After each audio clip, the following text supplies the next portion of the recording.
ഈ ഒരു question 2023 CGL question ആണ്. അപ്പോൾ പ്രീവിയസ് ഇയർ ക്വസ്റ്റ്യൻ ആണ്. ഇത് പ്രോഫിറ്റ് ആൻഡ് ലോസിനെ ബേസ് ചെയ്തിട്ടുള്ള ഒരു ക്വസ്റ്റ്യൻ ആണ്. ഇതിനകത്ത് പറയുന്നത് എന്താണെന്ന് നോക്കാം. Cost price and selling price of rice are same. Okay, cost പ്രൈസും ഇതും സെയിം ആണ്. Then due to faulty weighing machine the seller earn 50%. Okay, മെഷീനിൽ തെറ്റായിട്ടുള്ള ഒരു മെഷീൻ കാരണം സെല്ലർ ആണെങ്കിൽ 15% പ്രോഫിറ്റ് ഉണ്ടാക്കി. If x is the cost price of 1000 gram price and the machine is changed with shows 1000 gram instead of 90. അതായത് 1000 കാണിക്കുന്നതിന് പകരം 950 ഗ്രാമേ കാണിക്കുന്നുള്ളൂ.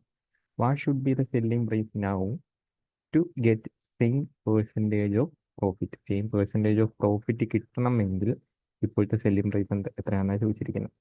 ആദ്യം തന്നെ സെല്ലിംഗ് പ്രൈസ്, കോസ്റ്റ് പ്രൈസ് 1000 ഗ്രാമിന് കോസ്റ്റ് പ്രൈസ് എക്സ് ആണെന്ന് പറഞ്ഞിട്ടുണ്ട്. സോ ഇവിടെ പുള്ളി വിൽക്കുന്നത് അപ്പോൾ ഒരു ഗ്രാമിന് എത്ര രൂപയാകും എന്ന് ചോദിച്ചു കഴിഞ്ഞാൽ X/1000 ആയിരിക്കും. ഇവിടെ പുള്ളി ആകെ 950 ഗ്രാം മാത്രമേ വിൽക്കുന്നുള്ളൂ. ഓക്കെ, 950 മാത്രമേ വിൽക്കുന്നുള്ളൂ. ഇനി എന്താ പറഞ്ഞിരിക്കുന്നത്? നേരത്തെ അതിൻ്റെ സെയിം പ്രോഫിറ്റ്, അതായത് 15% പ്രോഫിറ്റ്. 15 എന്ന് പറയുമ്പോൾ തന്നെ നമുക്കറിയാം 100 രൂപയുടെ ഐറ്റം 115 രൂപയ്ക്ക് വിൽക്കണം എന്നാണ് അതിൻ്റെ മീനിങ്. അതാണ് നമ്മുടെ 15% പ്രോഫിറ്റ് എന്ന് പറയുന്നത്.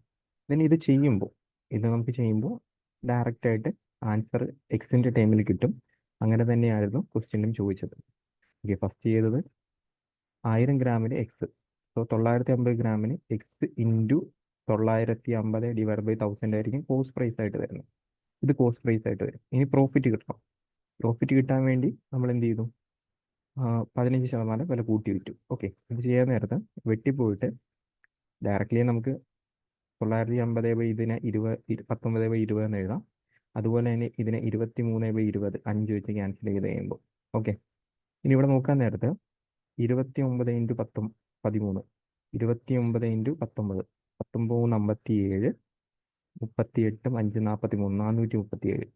Okay, 437 x divide by 400. Okay, നമുക്ക് 4 വെച്ച് ഡിവൈഡ് ചെയ്തിട്ട് ബാക്കി 0 മാറ്റി കൊടുക്കുന്നതായിരിക്കും കുറച്ചുകൂടി ഈസി. ഓക്കെ, 4 വെച്ച് ഡിവൈഡ് ചെയ്യുമ്പോൾ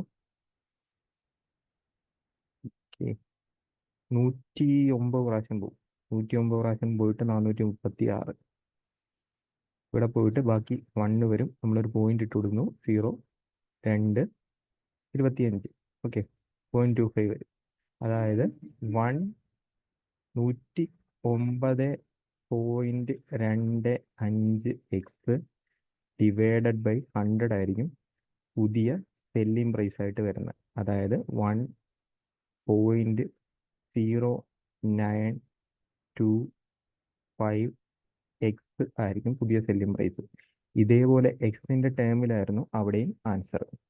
സോ ഇതാണ് ഈ ഒരു ക്വസ്റ്റ്യൻ്റെ ആൻസർ ആയിട്ട് വരുന്നത്.